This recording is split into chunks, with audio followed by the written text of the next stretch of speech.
Diketahui longsor terjadi di kelok pertama dari kelok 9 Nagari Sari Lamak, Kecamatan Harau, Kabupaten 50 Kota Sumatera Barat pada Kamis 18 September 2025 kemarin pukul 7 malam waktu Indonesia Barat. Pembersihan sudah dilakukan menggunakan 3 alat berat sejak pukul 12:30 malam hari hingga pukul 5 pagi hari pada Jumat 19 September 2025. Bagaimana informasi terkini? Kita sudah terhubung bersama rekan Iqbal, jurnalis Tribun Padang yang sudah menghimpun informasinya untuk Anda. Rekan Iqbal, silahkan informasi terkini selengkapnya. Baik, terima kasih rekan Yustina.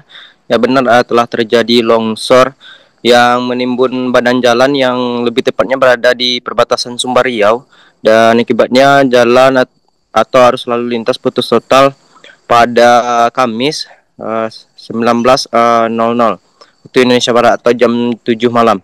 Nah, lokasi tepatnya ini berada di Nagari Sari Lama, Kecamatan Harau, Kabupaten 50 Kota, dan lokasi longsor juga lebih tepat berada di kelok pertama dari kelok 9 yang ada di daerah tersebut.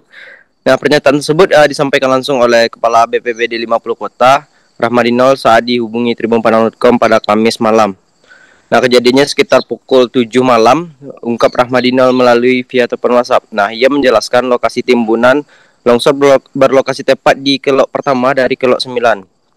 Sementara kata Rahmadinol, pada Kamis malam, akses lalu lintas lumpuh total dan tidak ada satupun kendaraan yang bisa melewati jalan tersebut. Nah, Rahmadinol juga mengungkapkan longsor ini terjadi tinggi jas hujan sejak Kamis 18 September tahun 16.00 jam 4 sore.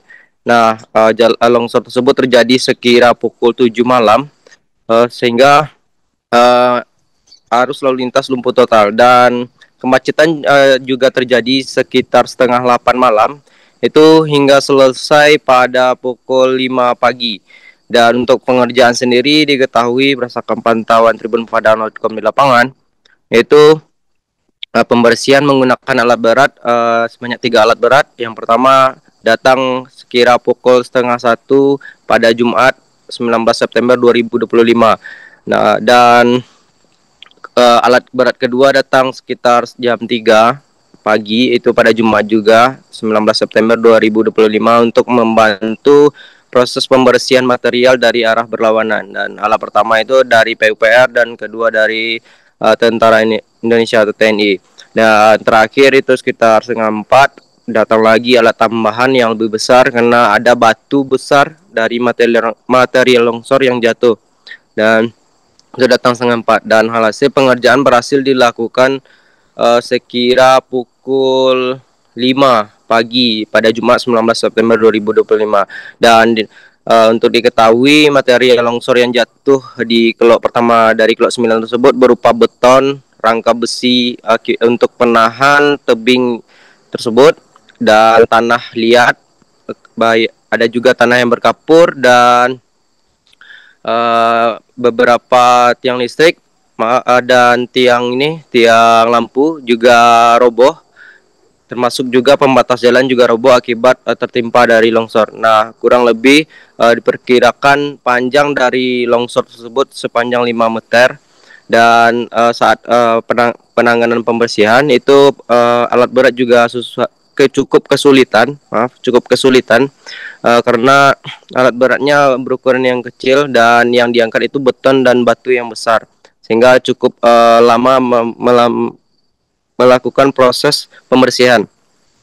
Dan alhasil pantauan Tribun Padang.com di lapangan sekira pukul 5.00 itu sudah selesai dilakukan pembersihan, dan kendaraan atau arus lalu lintas sudah mulai dibuka sekira pukul jam 5 lewat 15 menit.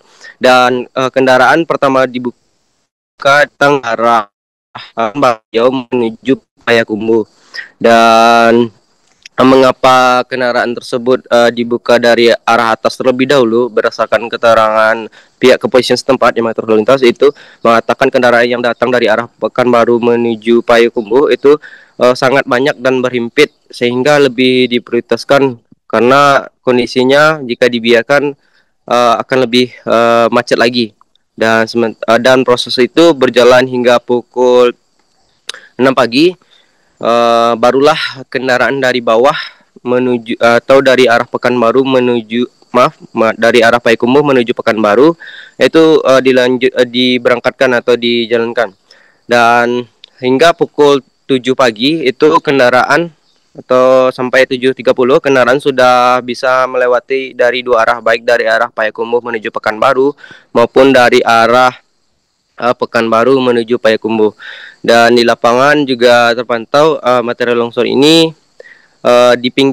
diletakkan atau dipindahkan di pinggir jalan, dan ada juga diletakkan di bagian bawah longsor untuk menahan kembali longsor yang akan terjadi, karena intensitas hujan juga dikhawatirkan membuat longsor dadakan atau longsor susulan. Dan sementara itu berdasarkan pengendara yang terjebak macet selama kurang lebih 9 jam, ia mengatakan bahwa mengaku terganggu karena ia harus mengantarkan sayur untuk dijual di pasar sekira pukul 7 atau 8 pagi di arah Provinsi Riau. Namun karena terkendala macet, ia sudah terjebak macet sekitar jam 8 malam hingga saat Tribun Padang.com mewawancarai itu atau minta keterangan sekira pukul 2 pagi, dan itulah yang ia sampaikan. Dan diketahui juga beberapa pedagang sayur yang membawa sayur menggunakan truk itu banyak yang terjebak kemacetan di sekitar lokasi kejadian. Itulah yang dapat saya sampaikan rekan Yusina pada sore hari ini. Dikembalikan ke studio. Terima kasih informasi Anda rekan Iqbal, jurnalis Tribun Padang. Kami nantikan informasi update selanjutnya. Selamat bertugas kembali. Pemirsa, berikut wawancara sejumlah pihak terkait selengkapnya untuk Anda. Melaporkan dari flyover Kelok 9 saat ini sedang berlangsung pembersihan material longsor dari alat berat Balai Jalan Nasional di Sumbar. Saat ini kondisi arus lalu lintas terputus total, dan untuk saat ini kondisi di lapangan masih dalam keadaan hujan dengan intensitas sedang sampai tinggi. Kejadian longsor ini akibat tingginya intensitas hujan sejak pukul 16.00 WIB tadi, dan longsor terjadi pada pukul 19.00 WIB. Titik longsor di Kelok 9 pada saat ini hari Kamis tanggal 18 September tahun 2025 terjadi longsor akibat curah hujan yang sangat tinggi. Kejadian longsor terjadi pada jam 19.30 waktu Indonesia bagian Barat, sehingga dapat menutup dari arah Pekanbaru dan arah Payakumbuh. Sementara ini jalan tertutup semua akibat longsor tersebut. Demikian, dan korban jiwa nihil, dan dapat kami laporkan juga pada saat ini kami bergabung dengan BPD dan BPJN dan instansi terkait di wilayah hukum Polres Sumatera Kota. Download Tribun X sekarang, menghadirkan lokal menjadi Indonesia.